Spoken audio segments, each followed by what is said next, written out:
Hello and welcome to season 2 of the FISHCAST. There's seasons. We're back. Long seasons, regular seasons, and second seasons apparently. Okay.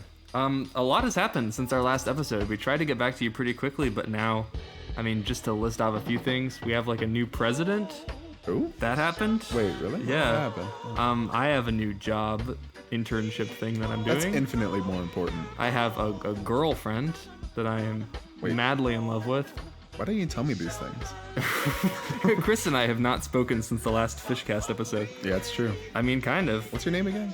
My name's Ray, and you're Chris. What's been going on in your life since December 28th? Absolutely nothing. Yeah? The other day you played at a music festival. Oh, okay. Next to some pretty big headliners like DJ Sabrina, the teenage DJ, DJ Roswell. A lot of Fraxium. DJs. DJ White Claw, Ass Clap. Yeah, so just tell us what that was about. Just self-promo yourself before we get into the episode. Self-promo myself. All right, well, I performed at the second Banger Fest. I don't know if anyone remembers the first one. I sure don't. But they had a second one. I didn't go to that one. I didn't perform at that one. And I made a set for Banger Fest 2, Bang from the Dead. And it played yesterday. Yesterday. Friday the 12th. It was great. People kind of liked it. That's so cool. Yeah, no, so really, we're both just making money moves. I'm not making money moves because I'm student teaching and I'm not getting paid for that. I'm just trying to graduate. I feel like you're actually making money moves, though. What I'm doing is not earning me any money. Oh, I don't know. Basically what I'm saying is last year, I feel like we started the FISHCAST. We started before COVID, but it ended up helping us through quarantine because there was really nothing to do. Kind of just doing the FISHCAST every month was this constant, consistent thing we could just fall back on when we were really bored. But now we have other things going on, so this isn't me saying that the episodes are going to be coming out less regularly. But they're going to be coming out less regularly. Apologies in advance, but it's not my fault. If it were all up to me, there would be an episode every day. True. Before we actually get into Fishmans, there are a couple, things that we have to talk about that are things I don't want to talk about. We had two major musician deaths that happened in the space between our last FISHCAST episode and this one.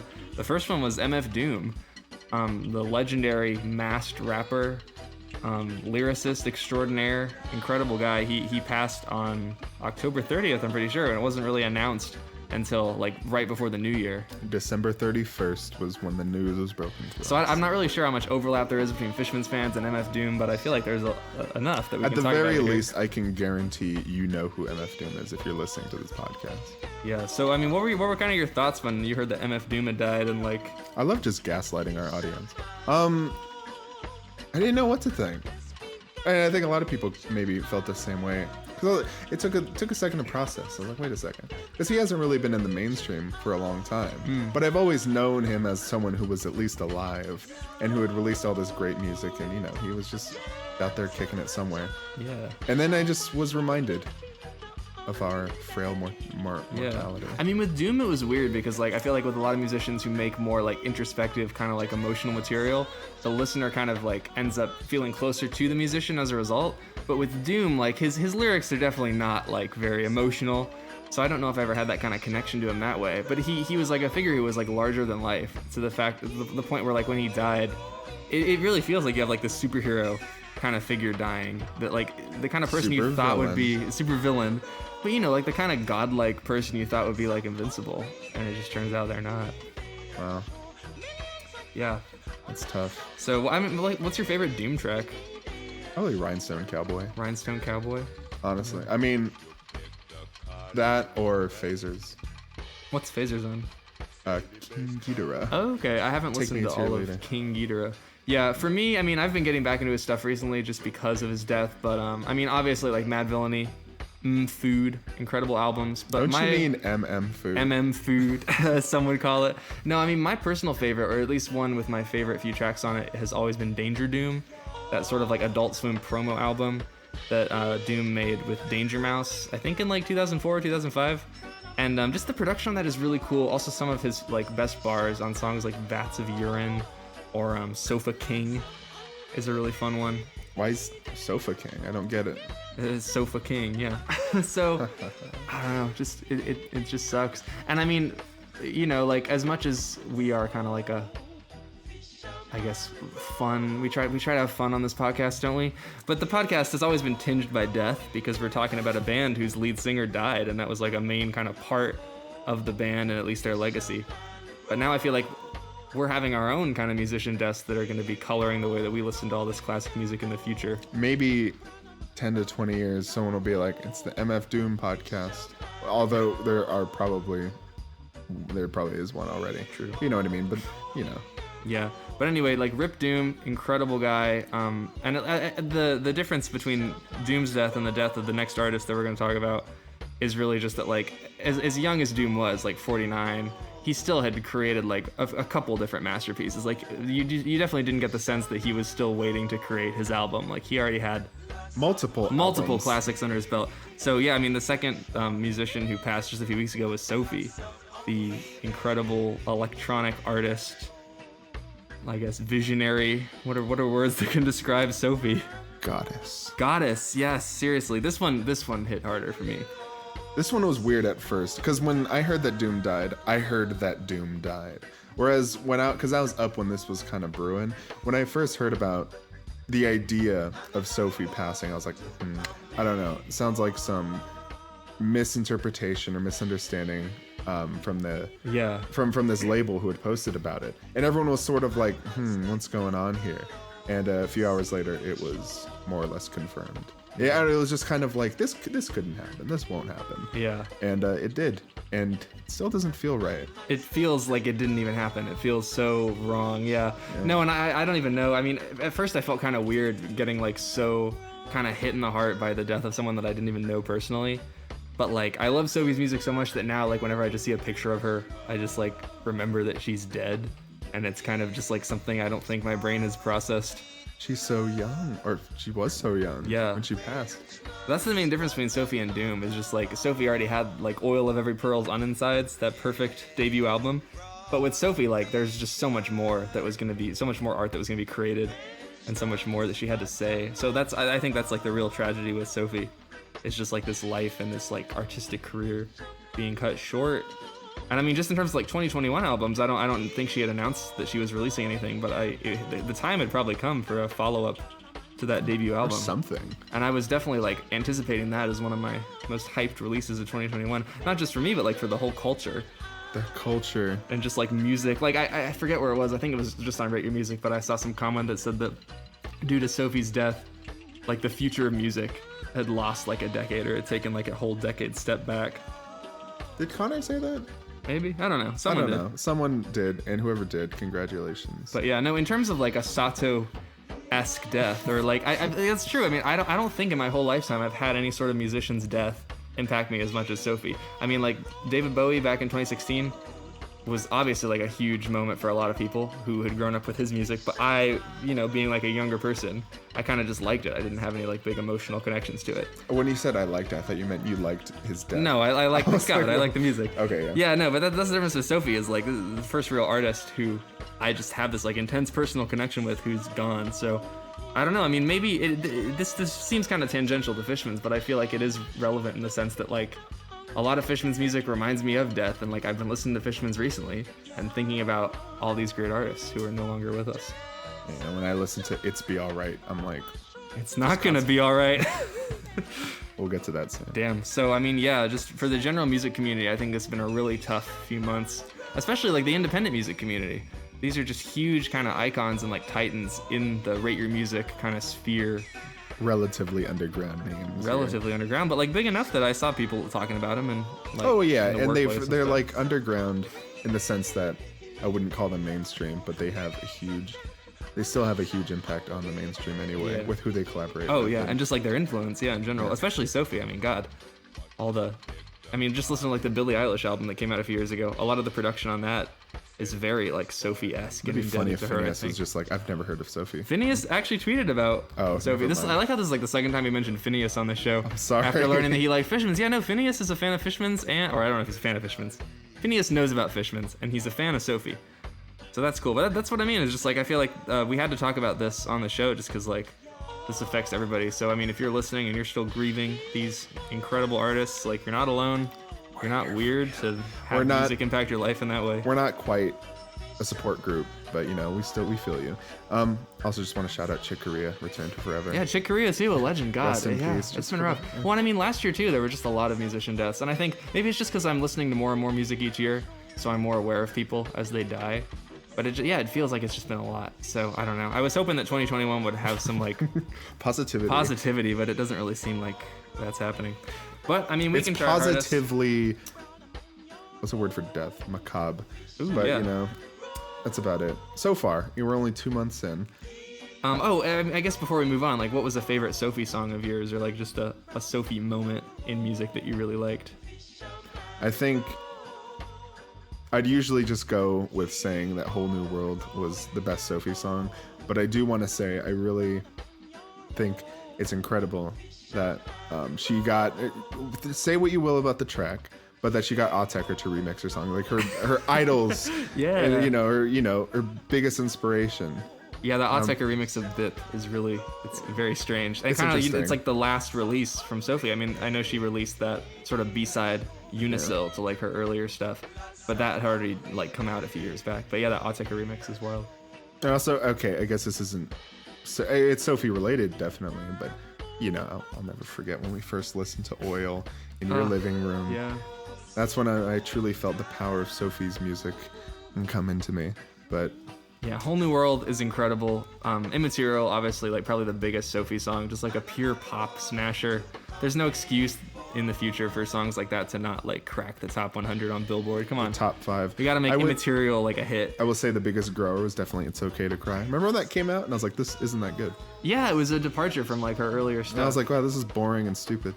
But I mean, yeah, no, incredible. Okay, well. So anyway, like incredible artists, they're up there with Sato now. If you believe in an afterlife or some sort of like spiritual essence where musicians go when they die, which I don't, but it is nice to think about. They're all jamming together. Imagine like this is the kind of track that I want, like the Shinji Sato MF Doom Sophie produced track. What would that sound like? Would it be good?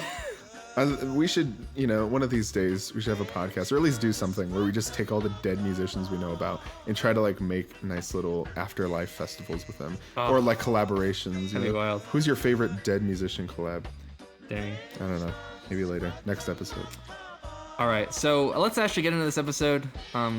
Moving away from just the death and the devastation of our world. So, I mean, I'm not really sure everything that we're going to be doing in season 2 so far. I know just kind of vaguely this episode and next episode we're going over some rarities, some B-sides, some remixes of Fishmans cuts. And then after that, we're going to talk about the Fishmans music videos and sort of like their visual side of things.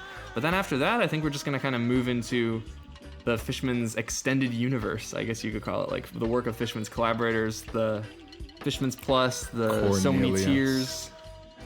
I guess Cornelius Polaris, comes later, all that stuff. Yeah, Polaris is what I'm excited for. But yeah, as for today, we're talking about B-sides, rarities, and remixes, part 1, because there are a lot of these tracks that we're talking about.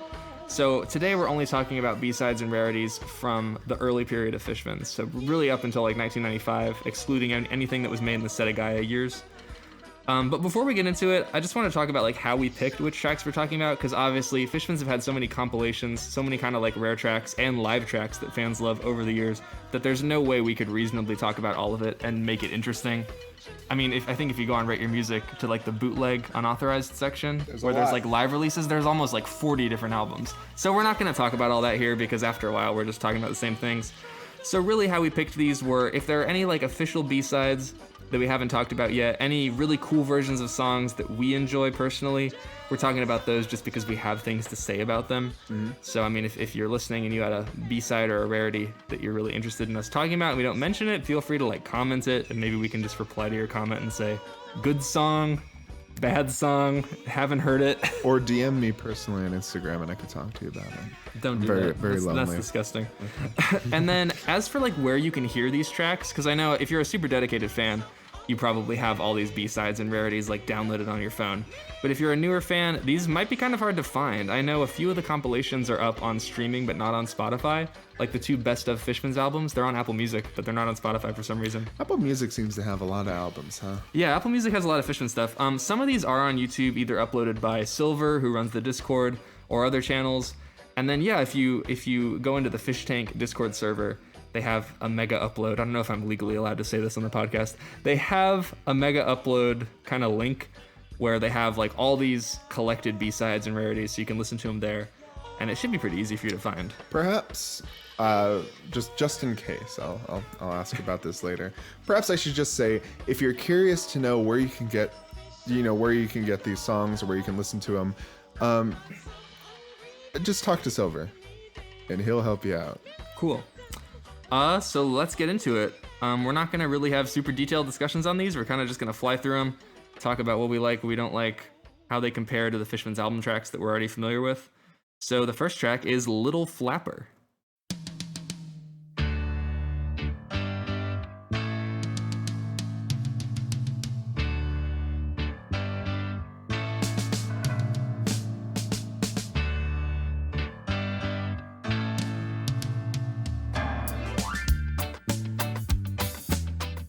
Little Rapper. Little Rapper, as Shinji sings in the song. He says Little Rapper. This was released on April 21st, 1991. It was the B-side to the Hikoki single from Chappie Don't Cry. And overall, I think this is like a pretty comparable sound to what was going on Chappie. It's really bright and upbeat, kind of in that like dub reggae style that they're doing on that album. Yeah, it could have gone on Chappie. And what that means is I don't have anything to say about it. I like the chorus. The chorus is really bouncy. Yeah, no, it's one of the bouncy. Yeah, it's one of the more upbeat tracks that would have been on Chappie had it been. I don't know if it was ever planned to be on it, but if it were on it, it'd probably be one of the more fun tracks. That's what I was thinking too. Like maybe it's been a while since I've listened to Chappie, so maybe like time has just made my memories a little bit foggier. But I really do think this was a lot more like immediately engaging than a lot of stuff on Chappie. It's very catchy, kind of jangly, really bouncy keyboard on it that's super fun. And then there's also it's shorter. Yeah. And in the style of Chappie and its like kind of unnecessary solos, there's this weird like solo break on here with like this twangy flamenco guitar. You know what I'm talking about, right? Yeah. It just comes in near the end and it totally doesn't really, like you wouldn't think it fits in with this Chappie sound. It's just kind of like twangy guitar, but it really works for me. They make it work. This is a song that feels a lot like the name, Little Flapper. Like I just picture like Flappy Bird something cute. Yeah, before I ever listened to the track, I don't know, I heard the name Little Flapper, like I know exactly what this is gonna sound like. And it did. Yeah, it sounded like that. I mean, not to be reductive or anything, but yeah, no, Shinji's vocals are adorable. And when he's singing Little Flapper or Little Rapper, as he says it, Little Rapper, it's really cute. Yeah. Yeah, no, I mean, honestly, what's good about this song, especially compared to a lot of Chappie songs, is just that it has these like memorable aspects. A lot of songs on Chappie go through one ear and right out the other, but this one has like elements to stick with me. So it was a pleasant little surprise. I had never heard it before today, getting ready for the episode, but great track. I do want to ask, what is a flapper? I think of flapper as like a bird, right? I would imagine maybe it's a nickname for a bird, but can't be too sure. I mean, we know that Fishmans love their nicknames between King Master George, Chappie, Flapper. Like, who are all these people? Well, maybe Flapper isn't a person. Maybe it's like those. Isn't what they're those dancers in the 20s? Oh yeah, flappers. I don't think Shinji. I mean, we know he sings about go-go dancers on that album, so maybe he's singing about flappers too. I don't know. This song doesn't sound raunchy enough, so. But Chappie doesn't need to be raunchy. It's just sweet. Go-go is raunchy though, is what I'm saying. What's your score for this track if you had to give it a score out of 10? I'm feeling probably like a 7. It's just like a solid track, yeah. Yeah, good stuff. And then, I don't know if I should call this a game, but like in lieu of adjectives, since we already ran out of all of our letters and adjectives, I'm just gonna be assigning a different fish to each of these songs that we're talking about today. And by that I mean a real fish. Like after listening to each of these songs, I just Googled list of fish, and I found the fish that most applied to kind of the ethos and like the mood of the song. When you say that, does that mean you just what the fish looked like? You're like, that looks like the track, or not what it looks like. Also, biology? What it looks like, what it tastes like, if it's an edible fish, kind of like its role in the fish ecosystem. I factored in every aspect of being a fish. I don't know why he's going in for English. He should be a marine biologist. So, I mean, before I go, do you have a prediction on the kind of fish that I would pick for Little Flapper? I can think of like 2 fishes right now, and neither of them fit the Little Flapper mood. Well, guess what? I picked a guppy for Little Flapper. Little Flapper is a guppy. Oh, Guppies, okay. They're cute little fish. They're quite literally like little flappers. They're kind of just moving around the ocean with their fins. Not Shout a out care in the bubble world. guppies. It's a guppy. Okay. So that is my ranking for this track. Forget the 7 out of 10. This is a guppy.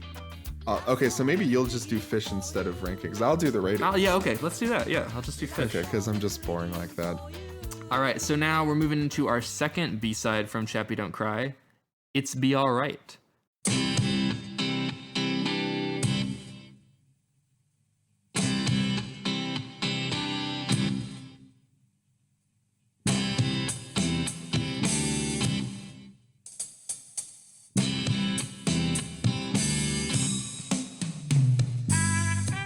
It's Be Alright was the B-side to Inago ga Tonderu, which was a single from Chappie Don't Cry. If you remember this song at all, I do. It's pretty fun. I do. You want to know something fun about this track? Oh, it was either this one or Little Flapper. Or it might have been both. I think they had the same chord progression. But what matters about this chord progression, it's the same one used in The Tide is High by the Paragons. Oh. And also probably in countless other... Kind of like 50s, 60s song, right? Yeah, I mean, countless other like reggae and rock city songs. I don't know. I just heard it and I was like, hey, it sounds like that one song. Yeah, this one's great. It was released on July 21st, 1991, so a little bit after Little Flapper. But this one kind of has all the hallmarks of that early Fishmans sound. There's like this jangly, kind of like guitar-driven sound, and there's some great Shinji trumpet, which was a highlight of Chappie Don't Cry.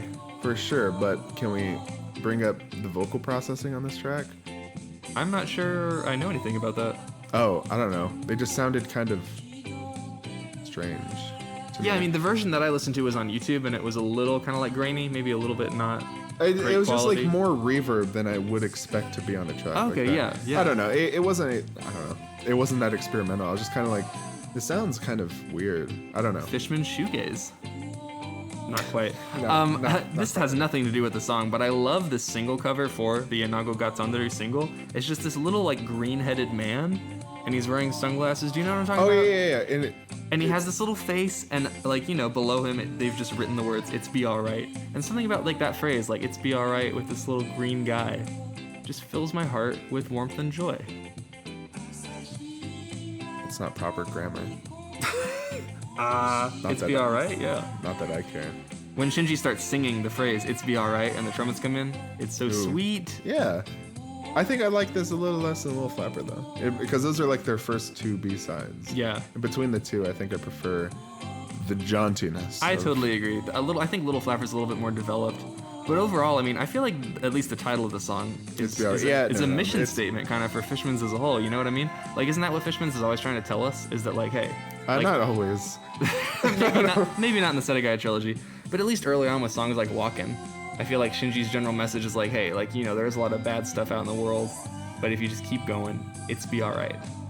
Thanks, Shinji. I really needed that for so tonight. Sweet. Yeah, I know. So I agree with you. I also feel like this one's kind of like proto-corduroy, because like it has that like more jangly, like guitar-driven sound that they really like embody. I guess it would just be shibuya-kei that they embody on corduroy. You know, they got that jangly sound, but they also forgot to make it memorable. But I don't know. If there was a bridge between like the Chappie tracks and the corduroy tracks, I feel like it's be alright.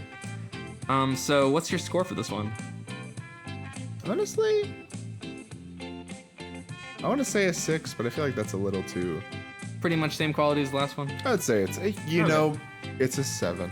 All right. It's a 7 out of 10. I guess for me, the difference between this and Little Flapper is that when I heard Little Flapper, I thought, wow, they should replace an actual album track on Chappie with this. Whereas It's Be Alright Felt like a B-side? Feels like a B-side. You know, it feels like the kind of song that they'd make during sessions that they're like, that's a good song, but it's not quite good enough to put on an album.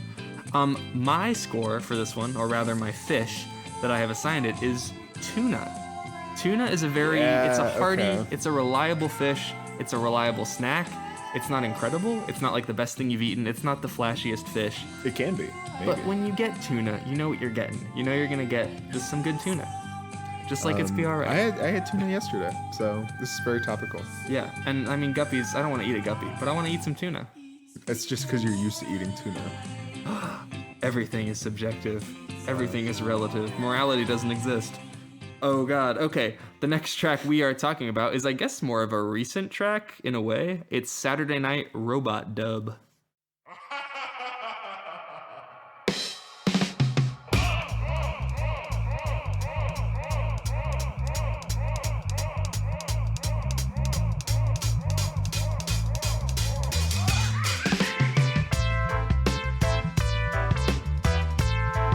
Would you eat a dog? I would not eat a dog. So Saturday Night Robot Dub is a remix of Saturday Night or Ryobi no Yoru, which is why we're talking about it here. But this track actually didn't come out until July 14th, 2016. It was released on the iDub Fish EP, which was this like 2016 release consisting of 4 remixed and or re-recorded Fishmans tracks. Oddly enough, the title song iDub Fish did not actually appear anywhere on this release. I think it's just because I don't know why that is. Well, I think they just needed a title for this EP, and they're like, well, I guess these are dub remixes. True, yeah. Let's just call it iDub Fish. We don't want to think about the title. I don't know. We will be talking about the actual song I Dub Fish on our next episode. I do want to say this track is quite a novel one, and it's very cool and fun, and then I get tired of it, and I just want to listen to the other one. Novel is a good word. It's novelty. It's like... Yeah, like the robot voice effect. At first, I was like, wow, this is really cool. It's like Doyobi no Yoru Saturday night. It's like robot, and like it's a little more electronic. There's more like synths on it, I remember. And then I was just kind of like, okay, this is just... It's played its tune, it's run its course. That's fair. Yeah, So, I mean, a few things before we actually talk about it. Like, why is this being released as a Fishmans track and not Fishmans Plus? Because the only vocalist who's credited on this EP is a guy named Ikoku Harada. He's from the alternative group Clambon. And he, on the other tracks in the EP, is singing. I'm not sure on this robot dub if he's singing or if it's just distorted Shinji. Are you sure? I actually don't know. I listened really closely, and I'm pretty sure it is Harada, because Shinji doesn't have a single vocal credit on this. So for me, I mean, like, this is really a Fishmans Plus release, because it came out in 2016. They are re-recordings, essentially. But, I mean, this is the standout of this EP for me, just because I love the original Doyobi so much. But, yeah, it is a little kind of like a novelty track, a little, like, kitschy, I guess you could say. Which I like kitsch more than anybody else. If anything, it reminded me of stuff on Neo Yankees, because it has this, like, one very simple idea that's, like, robot vocals, kind of like sci-fi dub, and it just kind of keeps doing that over and over again. I will say because this takes after the, like, it's very similar to the O Mountain version of Doyobi no Yoru. Like, at least the middle section. It's a lot more interesting, though. I feel like because it is a dub remix. I don't know. I feel like it's a little more... Yeah, no, I prefer this to the O Mountain one a lot. Yeah. I don't know. It's got more going on. It just feels more... If anything, this just compelling. reminded me more of the original Kingmaster George track, because it does have that kind of, like, tighter sound that I'm missing on the O Mountain one. And they definitely do play up the dubby, like, electronic elements, where it feels like it's very hard-hitting. But yeah, like you said, the robot vocals are a little overdone. It's like Daft Punk remixing Fishmans, but it's also like, I feel like with vocoders and robot vocals, they're only really good if they're very, like, well processed. You know what I mean? Mm-hmm. Like when Daft Punk do robot vocals, especially in their more recent stuff, like you can feel all the texture in the vocals, or like very textured autotune is nice. But for me, just like this track sounds like they're just slapping like a vocoder preset on something and just kind of not really messing with it that much. So it sounds a little cheap. But, I mean, it's a fun experiment overall. I like the laugh at the beginning of the track, how it just opens with this maniacal laugh. That's kind of similar to the O Mountain one opening with that crazy trumpet. Yeah, but, you know, fun experiment, a little cheap. I feel like it loses that kind of effortless coolness of the original Doyobi. This one feels like, oh, okay, I see what you're doing. You're doing a robot voice. And the fact that it's called a robot dub kind of takes away from its quality, I guess. But I mean, as you know, I don't really like the O Mountain live version. I don't really like any live versions of Doyobi except for one that we'll talk about next episode. So this is honestly, like, probably in the top half of Doyobi no Yoru versions for me. There isn't that many, but true. What's your score for this one? I'd say since it is still Doyobi no Yoru, I'm not just saying You're starting at a certain baseline because it is a great song. So it could go, it's likely that it could go below perfect. But no, it's an 8 out of 10. Dang, all right. Yeah, no, it's fun. This was really hard to choose a fish for, just because I don't generally associate fish with like technology or robots. So I mean, in lieu of choosing like a robot fish, which I can't do, I chose a hammerhead shark because it looks kind of funky. Oh yeah, and it's you know you don't actually want a hammerhead shark. You don't really want to look at it for that long, but it has this novelty to it. It's got a hammerhead, and a hammer feels like metallic, like a robot. So really stretching here. You see where I'm going. This track is a hammerhead shark. It looks dumb too. Like it's slightly cool, but when you actually like start thinking about it, you're like, that's really stupid looking. Mm-hmm. Like when you use a robot vocoder. How do you feel about Finding Nemo? It's fine. Okay. All right. The next track we're talking about is one we've sort of already covered. It's Go Go Round This World. Yes.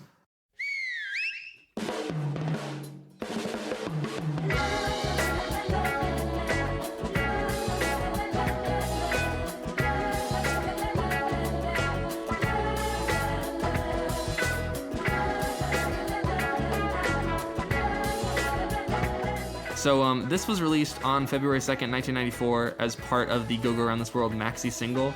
We have talked about like the live version of Go Go Around This World because it's appeared in like 96 Long Season. We're talking about the Naked Funk version, right? We're talking about both versions. Oh. So yeah, no, because we've fine. never actually talked about the studio version of Go Go Around This World.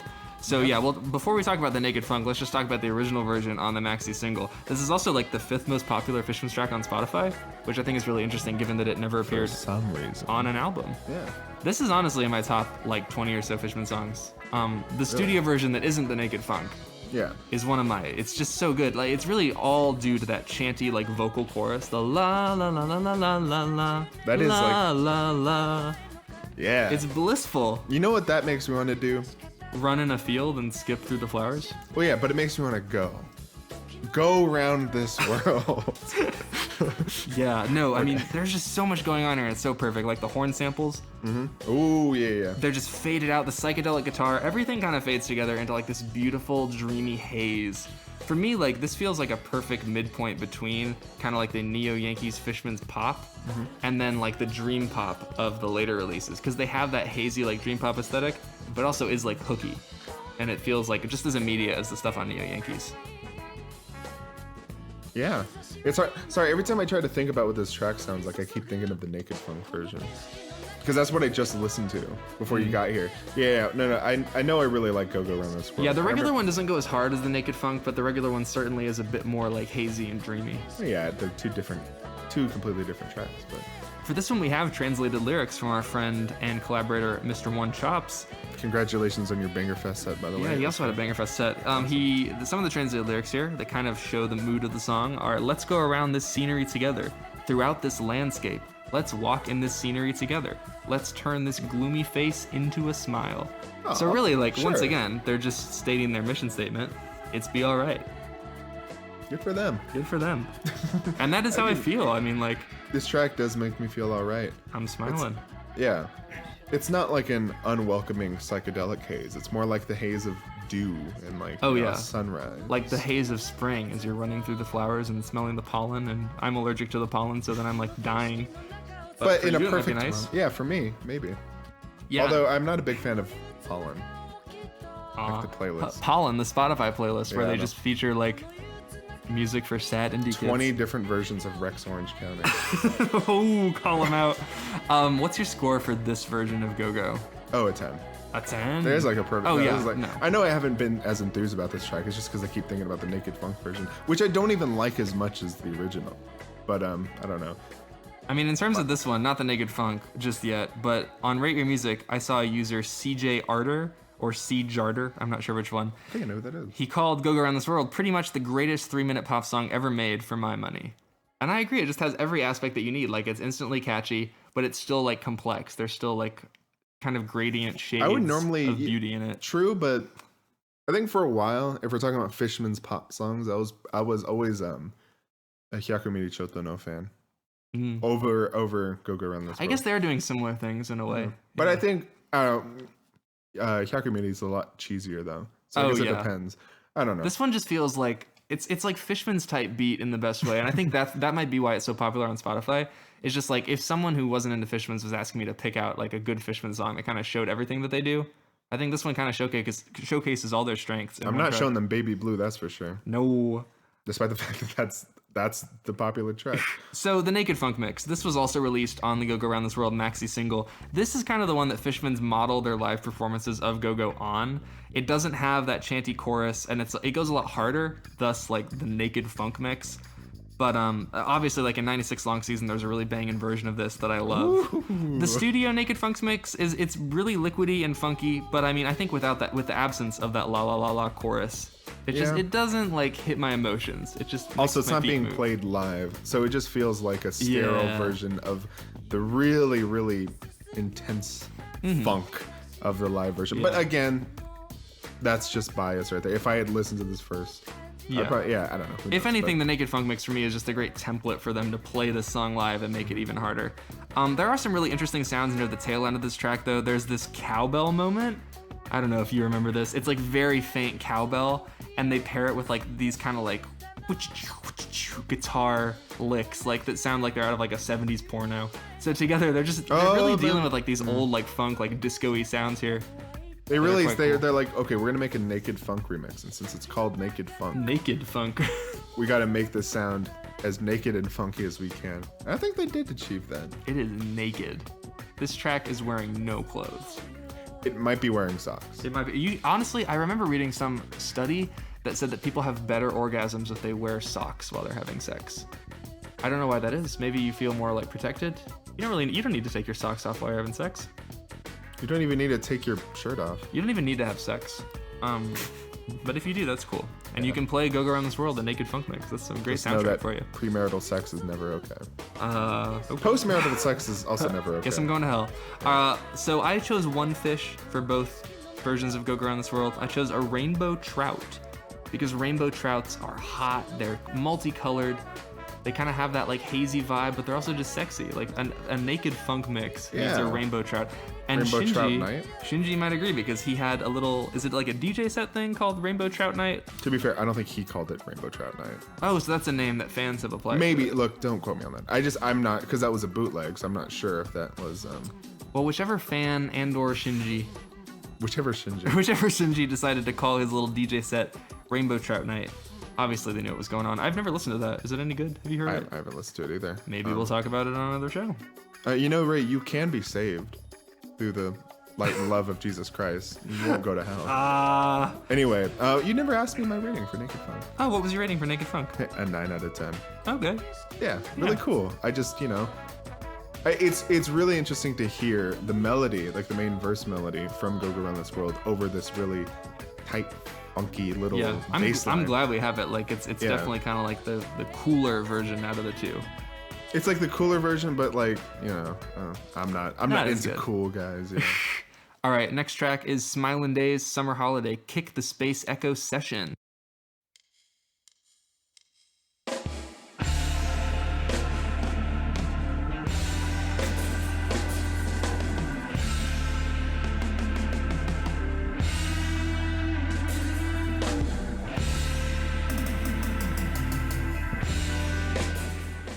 This was released in 1994. It was also on the Go Go Around This World maxi single. This is another version of the song that they played live quite often. So we've never talked about the studio version, but like whenever they play Smilin' Days Summer Holiday live, like on 98, they're basically just playing the Kick the Space Echo session.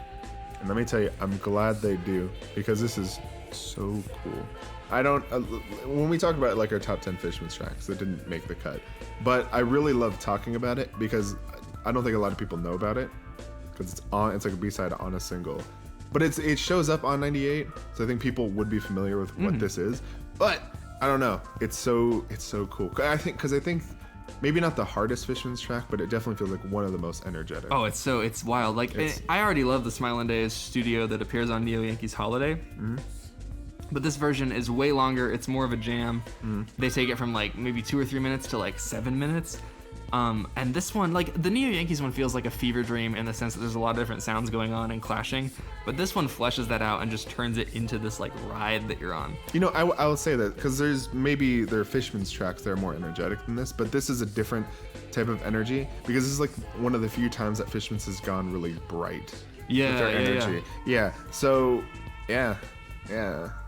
Also, I want to clarify a mistake that I might have made in our last episode in that 98 Okotachi episode, where I think I said that the sound in this track is a horn. I said it's a guitar solo. It's actually a horn. I corrected him. You corrected me on the episode? Okay. Well, no, like I didn't say it to your face, but remember I like recorded. Oh yeah. Yeah, a little disclaimer. Well, and it's such an odd sound because it's kind of just like spiraling and like repeating and glitching out in the background of the track, and it sounds like someone like shredding on a guitar, but it probably is. Yeah, it's just like a trumpet or something, right? Okay. And you can kind of tell because like on every version of the song, either that they play live or the studio, it sounds exactly the same, which means that it's just like a track when they're playing it live. Yeah, and also like we know it's a sample because it like changes pitch in a way that it makes it sound like they're just like going up on a keyboard with a sample. So it is not a guitar solo, it is a whacked out trumpet sound, and I am a fool. and it's great, even though I was wrong about what it was. The actual guitar solos on this track are also really good when they get mixed with the real trumpet later on that Shinji's playing. Yeah. It's stanky. You know what this, I don't know if I said this on our 98 episode. This is game show music.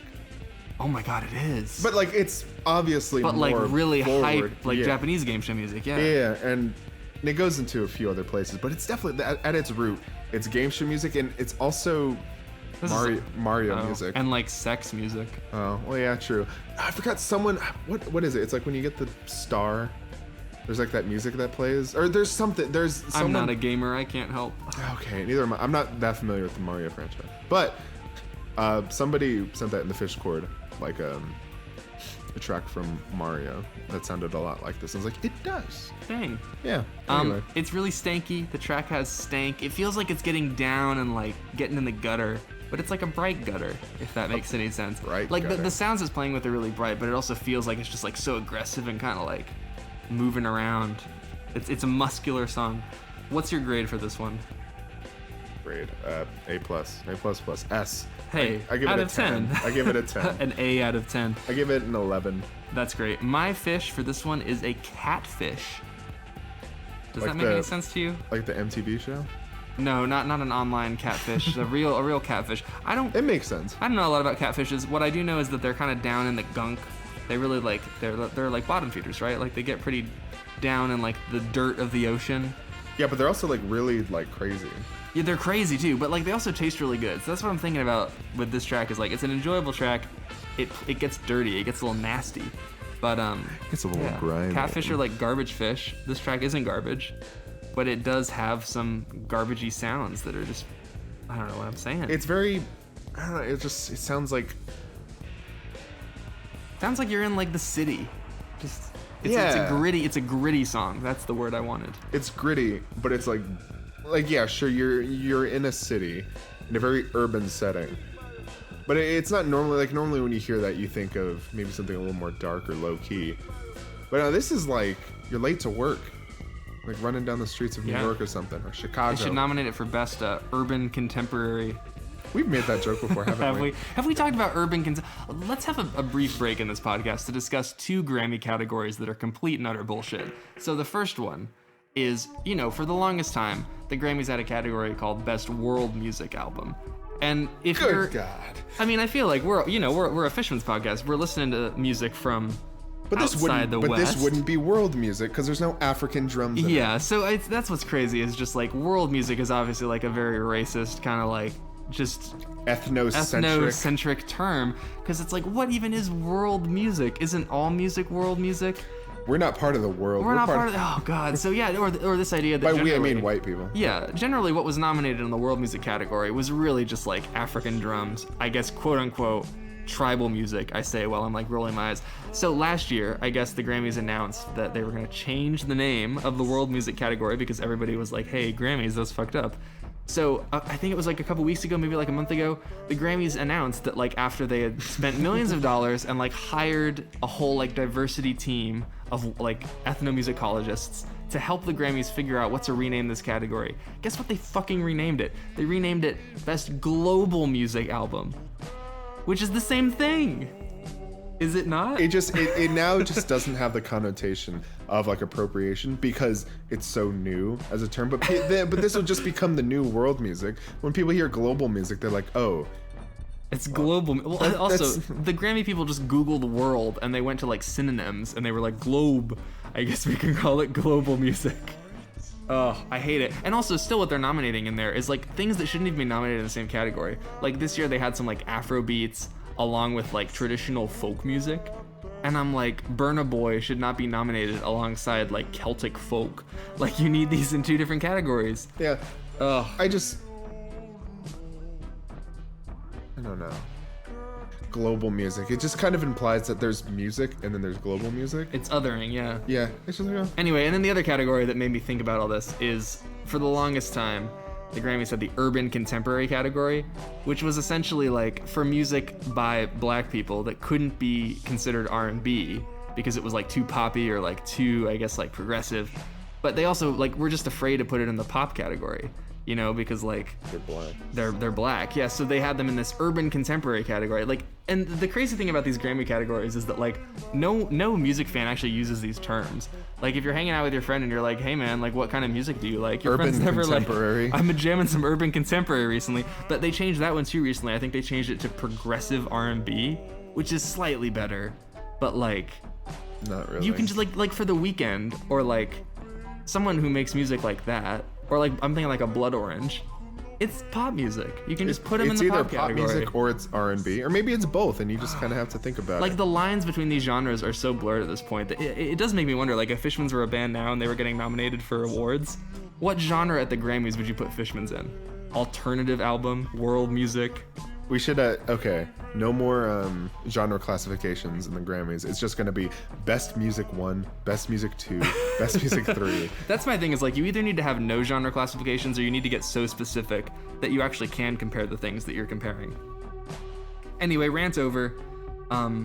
Fishmans never won a Grammy. Probably wouldn't win a Grammy. But I hate the Grammys. I don't know why I'm so invested in the Grammys, even though I hate them. Morbid curiosity. Another thing that I'm invested in are fruits, specifically bananas and melons, which is why we're talking about Banana Melon. Thank you for my life.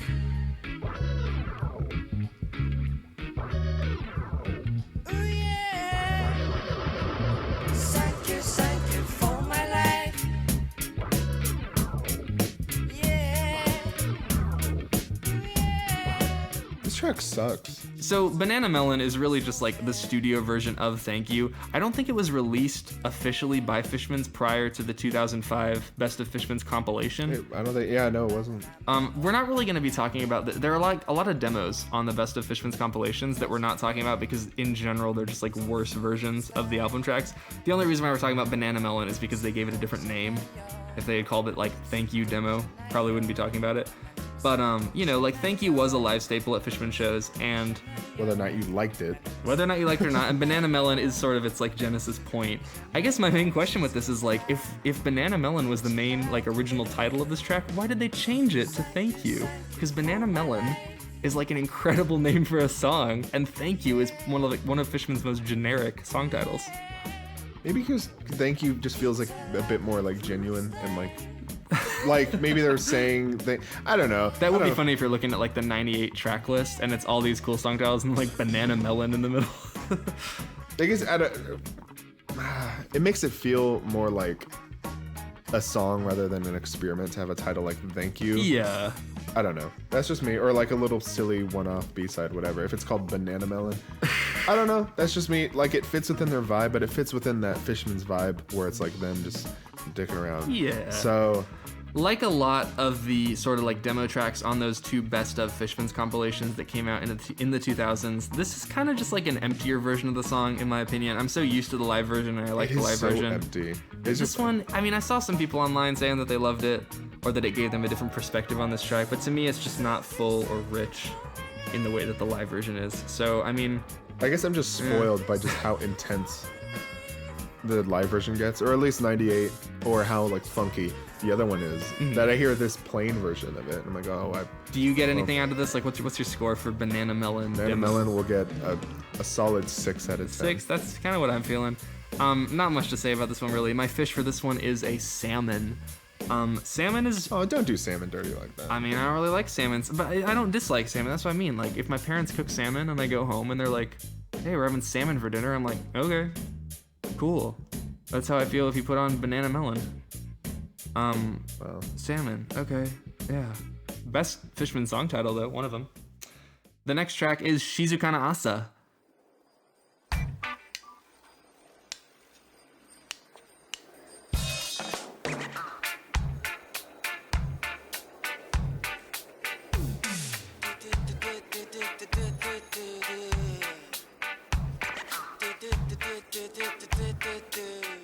This was released on June 17th, 1994, as part of the Melody Maxi single. So, I mean, as you know, if you've listened to our Hachigatsu episode, the live studio version of Shizukana Asa is one of my favorite Fishman songs. It has my favorite Shinji performance on it. And I remember listening to the studio version maybe like once in the past, but I rarely listened to it. So I was really hyped to check it out again. And it's like a lot shorter than the Hachigatsu one, but it's just as wacky and fun. It even has some different sort of instrumental moments going on. Does it? I mean, that there's this main sort of like synthy keyboard. It's a little bit faster. There's this kind of like cyclical keyboard sound that's happening that you don't really get on the Hachigatsu version. This one's a lot Maybe brighter. I'm just forgetting like the Hachigatsu version. Hachigatsu version is very drawn out and almost like scary. Yeah. This one is like, because given that the song is like, it's like waking up in the morning or quiet morning. Quiet morning. Yeah. Quiet Sneaking morning, like- around at 4 a.m. Yeah, I remember we said on the Hachigatsu episode that the other one sounds like spy music or that you're sneaking around. This one sounds much more like the title. This one just sounds like a fun morning. You just had some iced coffee. You're kind of bouncing around. It's just a fun little jam. Bouncing around, bouncing. I hit him with the lemon. I forget how that song goes. I pull up in a lemon. Okay. Pull up Do with you a like lemon? this Shizukana Asa? Not more than the Hachigatsu version. Oh, that's true. It's just one of those things. It's like this is a great. It's Shizukana. I guess for me, it's like But- unlike a lot of other Fishman's live tracks where I prefer them so much to the studio version. This one actually does hold its own, I think, because it's doing enough unique Oh yeah, things. I don't think it's that much of a departure. It's It's just also slightly unhinged and psychedelic, but it's also oddly bright. I guess that's a theme with these tracks, like particularly this one, and then like Smiling Days and Go Go. Is these songs are all very bright, but they're still like weird. Like they're not necessarily bright in like a happy way. They're just bright with the instrumentation while being really psychedelic and crazy. It's a disorienting song. It's fun. He doesn't go quite as wild with the vocals. Yeah, no, that's a shame. There's no like yeah. It's more just like a yeah. What's your score for this one? Oh, it's like a 9. A 9. Come on. I like how like you're kind of critical of these songs. You're like, yeah, this doesn't do much for me. And then I'm like, what's your score? And you're like, it's a 10 out of 10. Well, that's a theme, a common theme in these episodes. This one was hard to choose a fish for because I feel like the true nature of Shizukana Asa is like kind of so vague. I didn't really know which fish could pin down its personality, but I eventually settled on an eel. Yeah, eel, it's an eel. I mean, I think the eel might fit more with the Hachigatsu one than the studio one, but the eel is very goofy and slippery and wonky and like kind of threatening, electric. but in a fun way. Like we eat eels. Unagi is incredible. I've never had unagi. Oh, I'm it's so scared of good. eating eel. And that's the weird thing too is like you hear like, oh, you're gonna eat an eel, and you're like, that sounds disgusting, but then you bite into it and you're like, this is actually good. It tastes like chicken. So Oh, that makes me feel even worse. it's kind of like the song. It's like you listen to the Hachigatsu version and you're like, oh god, I'm scared of Shizukana Asa, but then you put on Shizukana Asa and you're This like, sounds like oh, chicken. It's just a Fishman. It's a chicken man's song. I haven't eaten unagi in a while. It's Want to get some really- after this? Maybe. Just unagi. Dang. All right. You know where unagi might live? They live in water, and sometimes that water is located in an oasis. That was a real stretch, you know. Ooh, that's a transition. All right, the next track is Oasis e Yokoso.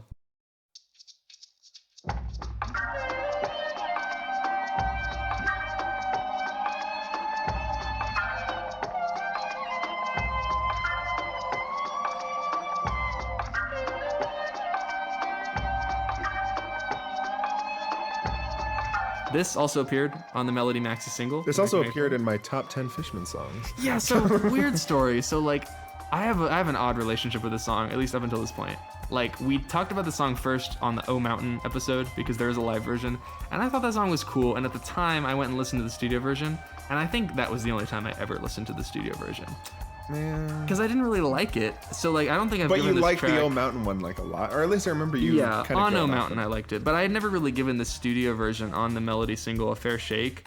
But it's really good. Yes. Well, that's good. I'm glad you've come to the correct opinion and So realize. I know in our last episode, is it a sample at the beginning or is it just like this crazy synth that's doing that Oh, the thing that like intro shows melody? up. Yeah. I don't know if it's a sample. No one's been able to pin it down, probably because not a lot of people care.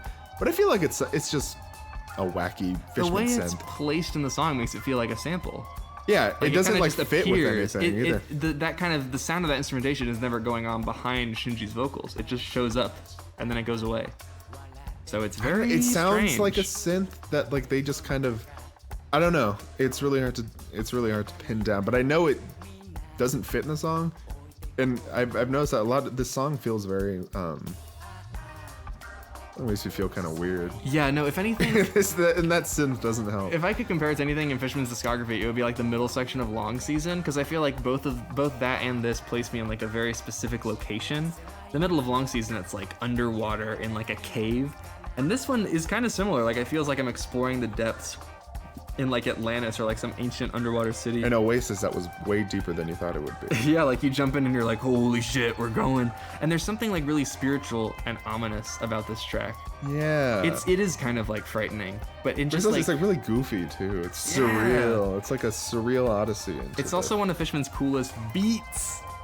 Do you remember what the beat sounds like? Yeah, it's like kind of like tribal. It's really complicated. Like, there's a lot of drums happening, but it also has this like hip hop swagger to it, where it feels like it's got that hip hop swagger. It feels really complicated. It's what is it called? The swagger of a black teen. What was it? You know the meme. Oh, do I? Let me Google this really quick. Apparently, this is very important. Have you never heard about this meme? No. Oh, the exaggerated swagger of a black teen. Yeah, you know Miles Morales, right? Oh yeah. He's like Spider-Man. Yeah, no, there was some like Spider-Man game that came out a few years ago, and like IGN reviewed it, and they had like this video review of it. Goodness, I can already tell. Where And this is going. the guy who reviewed it was black, so I guess like that was the defense. But there's this part of the review where he's like, whenever I see Miles Morales jumping off a rooftop, he exudes the exaggerated swagger of a black teen. And it was like, does he? I mean, I feel like Shinji has the exaggerated swagger of a black teen. I feel like Shinji has the exaggerated swagger Of a fish. of a dead man. Oh. Okay.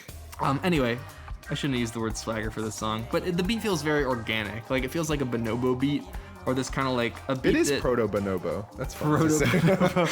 It feels like the kind of beat that you don't just like create with like regular drums. It feels like there's like wood involved or something. There's wood somewhere in this There's process. wood somewhere in this process. Yeah, it's also like new agey and mystical. Yeah, those I don't know if those are just like overdubs of Shinji's cornet or if that's also just like some synths. But you know, those horn sounds, Ooh. like how the song ends, which which I sampled in one of my songs. But yeah, that's honestly one of the strangest feelings I've ever gotten from music is like the sounds of those horns.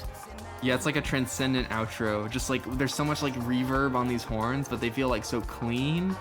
And it feels like it's one of the most like spiritual Fishman songs. Like, I don't know, like I think what makes it feel weird is that it does feel spiritual, but it also feels like it's that mix between like the surreal and the spiritual. You know how they shouldn't be meshing together. like a Jodorowsky film. Yeah, or like I saw it in a dream, inside a dream. A Christopher Nolan film. I think this song was used in Inception, but I'm not sure. It wasn't.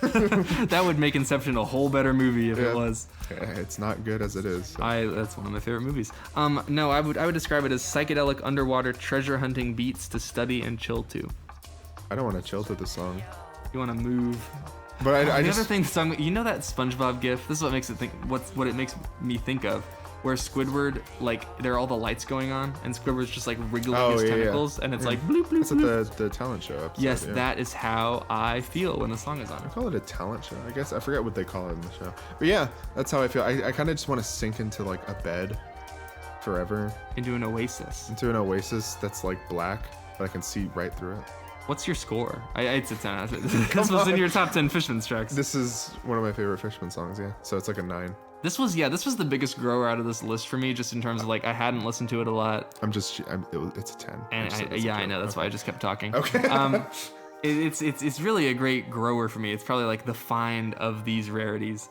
My fish for this one is an angler fish, because angler fishes. Okay, I see where you're. I think I see where you're explain. gonna go. Okay. They're mysterious. They're kind of spooky, and you're like, this is a strange fish. But then they light up. They're beautiful. They live in like the depths. They're luminous. They're sick as fuck, but they're weird.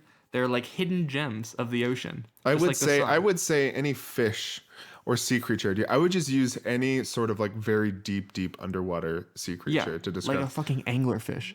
Okay, yes, but I feel like any one of those could work here. Yeah. But I feel like anglerfish works especially well because it does have the light. Yes, it has the light. It's creepy, shining. but it has the light. Like, this song has that like scary sample. but it's got the light. It's got fish. It's got me Shinji. real confused. Like, I know I say I'm confused when I listen to like Ataru Shihito, but this is a new confusion. Oh yeah, no, it's incredible, and it's so unique in their discography.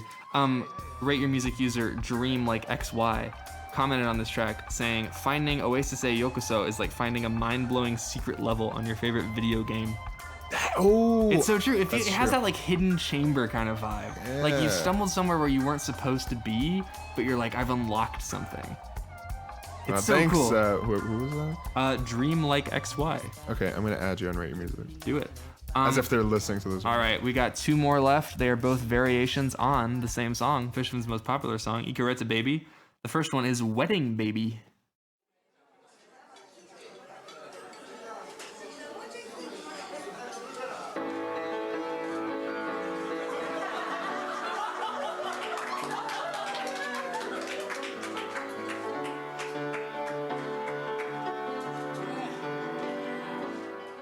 This one Wait. appeared on the Melody maxi single. Oh wait, are we covering? Oh, okay, I get it now. Anyway, Wedding Baby. Wedding Baby. Can you explain this to me? It's just Ikareta Baby being played at a wedding, right? Isn't it just like him on piano? It's right? just Shinji and piano, and you hear like clapping at the end. You hear the sounds of people gathering, which in today's world gives you anxiety because you're like, God, no, don't gather unless there's less than 10 people. Topical COVID reference. Hey. Is that still going on? COVID? I heard it was Hakuse's wedding. I don't know if that's true. Oh, I yeah. forget who said it or where they said it or whether or not it's true. But I remember somewhere in my mind that someone had mentioned that this was Hakuse's wedding. Hakuse-san. I don't know. Maybe. It's a very nice stripped back version of Ikareta Baby. I could just imagine Shinji at this wedding. Shinji and the gang, perhaps. I mean, Hakuse was there, obviously. And then everyone be like, "Oh, it's Shinji. Hey, do the Fishmans thing. Play a Fishman song for us." Do you think they asked him to play it, or do you think he was just sitting at the piano and while everyone is talking, you just start hearing the song, and then they're like, "Oh shit, Shinji's playing." That one of those two, or maybe Hakuse was like, "Hey man, do you think maybe you could play like Ikareta Baby at the wedding?" Dang.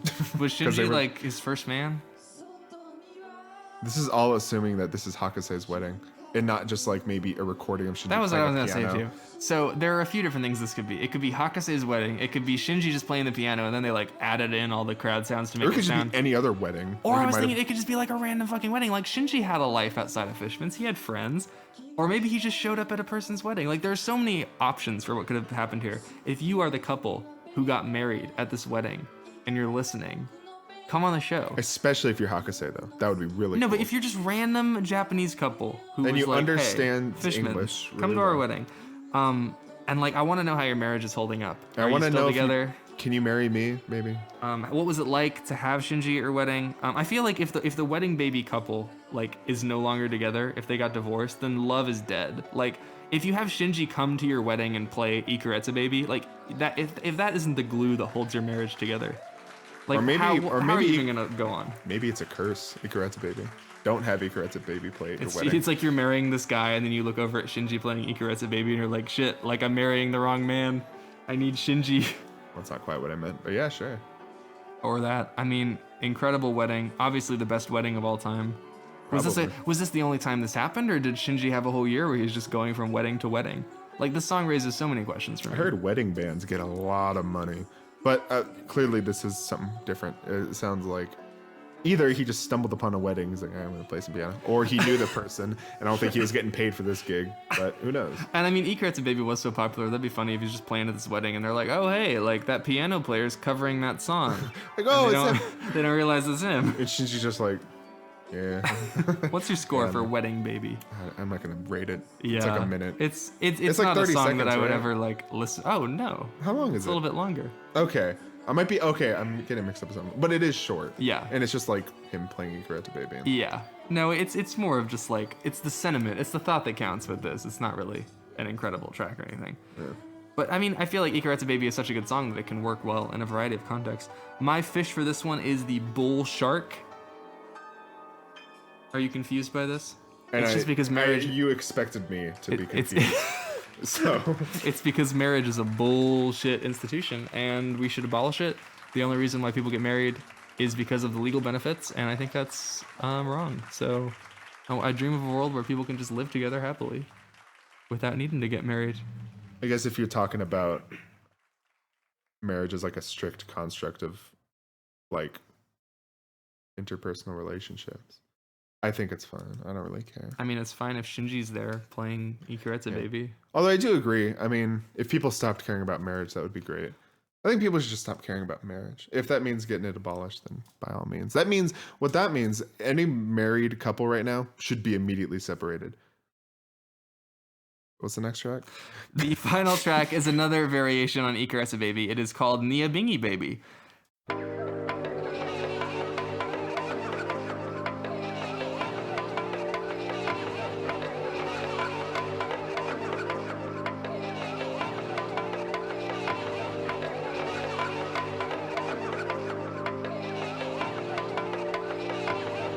Ni ya bingy, baby. So this was kind of like it has a weird release history. It was on the Melody Maxi single as like a vinyl only, like vinyl exclusive B-side.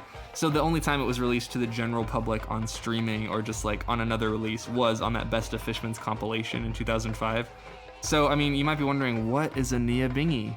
Well, I know what a Nia Bingy is, and I will tell you. I looked it up and I forgot. Nia Bingy has a few different meanings. Also, isn't it spelled differently? I'm sure it is. A language is subjective. Everything is a construct. Nia Bingy is both the name of a Rastafarian Jamaican drumming style, very complicated spiritual drumming style, yeah. but it's also this legendary spirit woman from Rwandan folklore who is thought to like possess people, and she was also worshipped as a symbol of female independence. So she was sort of like a goddess. So I think like the Rastafarian drumming style takes its name from the Nia Bingy spirit, because like there are lots of African influences on Rastafarianism. So they just named this drumming style after this sort of like folklore goddess. So it's really fucking cool. I feel like the reason why this is called Nia Bingy Baby is obviously in reference to the drumming style, and not in reference to like this African deity. I mean, maybe Shinji was worshiping Nia Bingy. The secret Shinji to Rwanda pipeline. But I feel like they're probably doing the Nia Bingy style on this, right? Maybe, or I don't know. How does Shinji feel about the Rwandan genocide? Shinji. Right. But it's insane. This track is really weird. It's just like an acid trip going on over and behind and all around Ikaretsu Baby. Is it re-recorded vocals or is it just the same? Is it like a remix? Didn't we talk about this when we first listened to it? I don't know. I can't tell. I can't really tell. Yeah. But like the vocals don't quite fit with everything that's going on. Like it's such complicated drumming and such like, I guess, reverby kind of like aquatic sounds going on around that it just kind of feels like there isn't like a center, there isn't like a steady pulse to the track in the best way possible. This would be the more aquatic and maybe it just kind of reminds me of Oasis. Yeah, no, it really pairs quite well with Oasis, and they both have that like spiritual sensibility about them, where it feels like not only like a personal spiritual journey, but like something cosmic and something like you're on like a drug. Yeah, some drug. Someone who's more familiar with drugs. Tell us what this is like. No, this is like some galaxy brain, drug fog type vibes where like, honestly, like if I was gonna take another weed brownie, which you won't. Which I won't, but if I was going to, I would turn on Oasis like as it was kicking in, and then once I actually got into it, it would be Nia Bingy Baby. I'd just be like, wait, was it a brownie? I thought it was like a gummy. It was a gummy. Okay. It was an edible. But yeah, it's just like a multi-layered fog. There's drums, bass. It's almost like chopped and screwed. Like it isn't chopped and screwed music, but it gives me that same emotion of chopped and screwed, where it just feels kind of like slightly off. Sorry, I'm just really thinking about when he said don't eat edibles, and Jake said, well, why are they edible then? That's what they're called, isn't it? Okay. Yeah, this is like a purple drank Fishmans track. I don't want to hear you ever say that ever again, but I get what you mean. Yeah. So I'll let it slide. I know. I remember the first time we listened to this was like a couple weeks ago. We were just sitting in your car. Parking lot. Very Starbucks. late at night. I was very tired because I've been trying to get to bed a little bit earlier. He's been trying to go to bed earlier, so very late at night was like 11:30. Yeah. No, but it was just like maybe it was my mental state, or maybe it was just like the darkness outside. But I just felt like at one with the universe and ready to drift off into the Oasis. I felt like I was one with the universe, and then I found out there were like millions of other universes to be acquainted with. What's your score for Nia Bingy Baby? Like an 8 or a 9. Probably a 9. How do you feel like do you kind of like prefer this or find it more interesting to the original Ikaretsu Baby? I find it more interesting. And okay, I think I might prefer it too. But of course, I'm probably not going to listen to this as much. Ikareta Baby is like the track. This is the perfect kind of remix for me though, because it does something so unique. That I can go to this as a different track as Yeah. opposed to just like funky Ikareta Baby. It really It's like, doesn't have the emotional mood of Ikareta Baby at all. Like, if I'm in the mood for this, I'm just gonna listen to this. And I have been listening to it. It's insane. This is the other kind of like find of this group of tracks for me. My fish for this one is a stingray because it's otherworldly. It looks kind of like an alien. They kind of just float along and they vibe. Well, They're now really I can't, chill, yeah. I can't listen to the song anymore. The song killed Steve Irwin. What a death. A lot of death. Anyway. So, you know, I forgot to include a few tracks out of early Fishmans that are also rarities that people might enjoy.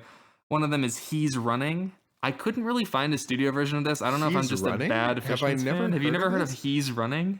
What's it on? Or like, what did it show He's up on? Running, when I found it, it's on YouTube. It was recorded in like potato quality at like this live show at Club Quattro in 1991. Let me see It was fine. It was like I just want your to. definitive like Chappie era Fishman's reggae song. It's fun if you want to hear Shinji say he's running. He's running, man. Maybe yeah, like lots of references to walking, Hey. running. Yeah. We see some motifs with the Fishman's sort of lyrical canon. So He's Running is cool. I mean, Oh, you yeah, can check there it that out. is. I don't really want to say anything about it. And then the other one, like I know I kind of shat on the demos that are on those best of Fishman's comps, but the piano demo, as in piano from Chappie, is quite good. It's like really short. It's all acoustic. I don't think I've heard that one either. A lot of the demos are just like stripped back with the same kind of studio instrumentation, but this piano demo is really like gentle. And obviously, like if you've listened to this podcast, you know that I love acoustic Fishmans. It's such a rare vibe that whenever we get it, it's just like achingly beautiful. So piano demo is another great little B-side. I guess I'll have to. Check it out. Sorry, I found the bootleg that He's Running is from, and I noticed There are untitled tracks too, yeah. there are plenty of untitled tracks, which I'm not gonna go through like trying to figure out if they're other tracks that just haven't been named yet or whatever. But there's this track which is lovingly in that like small katakana. I don't know why that's a thing. Do you know why there's smaller katakana? I do not know. I see it and it always bothers me. So I went and translated. It's like, oh, is that like a song that we already know? So I go to translate to see what it says. Winter sausage. Winter sausage. I don't know what that is. Yeah. Although it might be like wiener sausage. Oh, it's definitely wiener sausage. Yeah, but I mean still winter sausage. Actually wait. And what release is this? It's the Club Quattro room. Yeah, Club 91. Quattro 91. So I just wonder, what is Yeah, there's winter a- sausage? I think, well, that's also like kind of like very early Fishman, so they're playing a lot of songs that either didn't come out or maybe they were like earlier songs from other and projects. I imagine it probably just sounds like it all is funky just reggae. kind of like reggae sure, stuff, yeah. but like Dang, We'll I talk guess about we'll have that to talk later. about that on another episode. What are your top 3 out of all these tracks that we talked about today? okay, let me see. Let me forget what we talked about because my memory is just so Well, bad I think being I a- know which ones you like the most. Well, Oasis is number 1. Oasis, yeah. Nia Bingy Baby, maybe like number 2. Go and then- Go or Smiling Days. Okay, yeah. Number 3 would be Nia Bingy Baby. Number 2 would be Smiling Days. Number 1 would be Oasis. All right. Yokoso. My number 3 is also Nia Bingy Baby. My number 2 is Oasis Yokoso. My number 1 is Go Go Around This World, just the regular version, not that naked funk mix. But yeah, all in all, these are some incredible tracks. I know some of these are ones that we've already talked about, the live versions. Next week, as we get into the Seta Gaia B-sides, there's going to be a lot of, I guess, more B-sidey material or more rare material. There are some tracks that I had never heard before this week, like Fish is Watching You is one. That one's quite insane. That There's one, also A yeah. Piece of Future and like the almost 20-minute long Sore wa Taro no Kibunsa. Which I can confirm is just as amazing as it sounds. Oh, it's so Although incredible.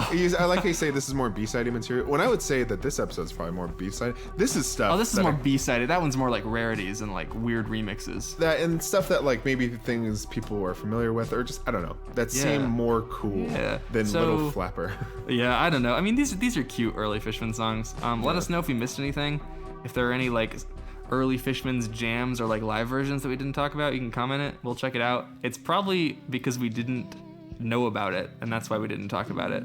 Because like I said, there are like tons of Fishman's bootlegs. Like out what there I on the just found internet. out about one right now. It's called You Winter just found Sausage. out about winter sausage right now, so there we go.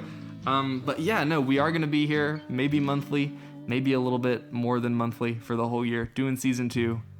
And I mean, I can't imagine, because this episode's already running about 70 minutes. oh yeah, we got stuff to talk about. And I just wonder, because next episode we got like important tracks to talk about that we'll be talking about probably for a lot longer. Remix of Magic Love, Walking in the Rhythm, So classics. So stay tuned, and if you still care at this point, I really question your sanity. Yeah, thanks for being kings.